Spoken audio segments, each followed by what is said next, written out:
அஸ்தஃபிருல்லா.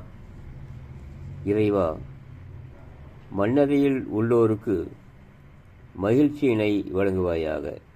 இறைவா, அனைத்து தேவையுடையோரையும் தேவையற்றவர்களாக ஆக்குவாயாக. இறைவா, பசியோடு இருப்பவர்கள் பசியை போக்குவாயாக. இறைவா, ஆடையற்றோருக்கு ஆடை அணிவிப்பாயாக. இறைவா, கடனாளிகளின் கடன்களை நிறைவேற்றுவாயாக. இறைவா, துயரங்களில் உள்ளோரின் துன்பங்களை அகற்றுவாயாக. இறைவா, தேச பிரஷ்டத்தில் உள்ள ஒவ்வொருவரையும் அவரவர் சொந்த இடத்திற்கு மீட்டிடுவாயாக. இறைவா, அனைத்து கைதிகளையும் விடுதலை செய்வாயாக.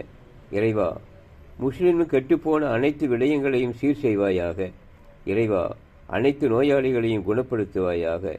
இறைவா, எங்களது வறுமையை உனது செல்வத்தின் மூலம் இல்லாமல் செய்வாயாக. இறைவா, எங்களது கெட்ட நிலையை உனது அழகிய நிலை கொண்டு